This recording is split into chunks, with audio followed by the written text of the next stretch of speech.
Hi everybody, it's Dakota with D-Man Productions. It's been a very long time since I made any sort of video for YouTube, and I was just thinking about getting back into the hobby. Um, I don't expect to suddenly have thousands or even hundreds of viewers, but I figured it might be fun to talk about my hobbies, where I've been, what I've been up to, and stuff like that. When we last spoke, I believe I was still in high school. We have a few videos that we never really pieced together from after, but life was kind of busy. We'll try to get those up there at some point, maybe, and if not, then who cares, I guess. But when we last spoke, like I said, I was in high school, so I graduated. I enlisted into the United States Air Force and left right away. I was Air Force Security Forces for just over 4 years, and I was medically retired for a couple different things.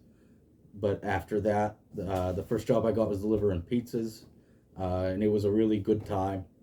But I wasn't making a stable income. I was making good money, tips, stuff like that, and then there were days you didn't hardly make anything. So I left that and went into a union job doing line clearance tree trimming, and I liked that job a lot. I was a tree climber for a few different companies with a brief break in the middle to work at a factory. Uh, so I I liked that a lot. The last company I was at was just not great. So I ended up working a job in behavioral health for a little under a year. The job itself wasn't a great fit for me. It was kids with severe behavioral problems between the ages, I believe, of 7 and 21. And somebody might be able to correct me on that, even without giving a specific company, because I'm sure there's some sort of regulation on what ages they can be at a youth behavioral facility. After that, I got a job for my county as a 911 dispatcher, and it's been great so far. I haven't been there a very long time, but it's a very good fit. I enjoy it a lot. And outside of that, if anybody has any questions about those jobs, not necessarily what I did there, but what the job entailed, what I liked and disliked, if they should pursue that kind of job, I'd be happy to answer it. The content we used to make was kind of just skits and jokey content, just fun stuff, and that was great. And I hope to get Ross and Dave. I'm sure if you've seen any of the other videos, you remember Ross and Dave, and we still talk. Probably two of my best friends. So I'm sure they'll be back at some point if I continue to keep doing this, and we'll have some comic relief. But I'd like to get into some of my hobbies and just maybe a very odd product review here and there for stuff that I bought that I couldn't find anything on. Nothing crazy. I'm not a product review guy. There's lots of people that do those, which is stuff that I really wished I'd had information on before I bought it, I guess. And just some hobbies from the point of view of an average American: firearms, hiking, backpacking, camping, hunting, that kind of stuff. Just there's a lot of people doing a lot of great things online educating people, but especially in the firearm community, you get a lot of people with a lot of experience, and they try to make it seem like everything has to be a certain way. And I'm sure that their advice is solid, but from the perspective of the average person, it might be a little too much to take at once, and that's in everything.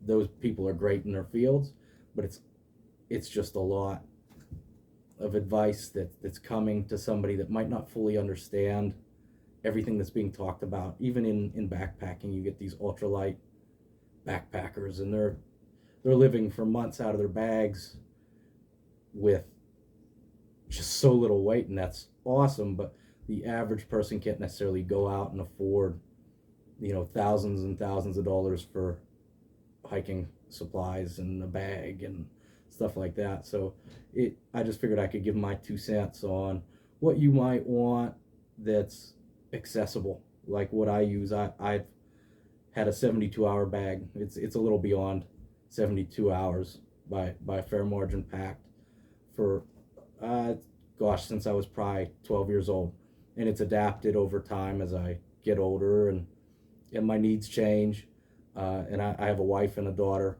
so you have to account. I have to account for that now. Whereas when I packed it, obviously at 12 years old, I did not.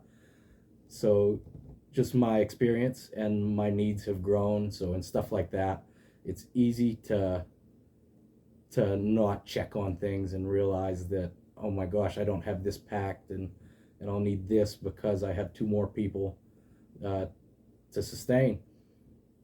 Maybe go into the kind of beginnings of prepping my household.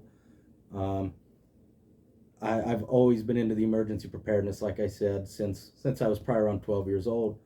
But since coronavirus, and especially even more than that, the riots that happened and hindered supply lines, just living in a rural community, there was a lot of stuff that we didn't have access to.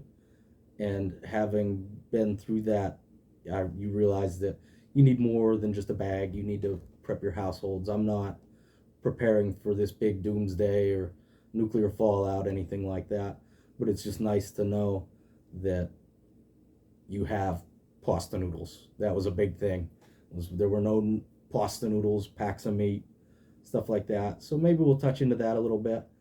But that's pretty much it. I'm glad to be getting back into the hobby.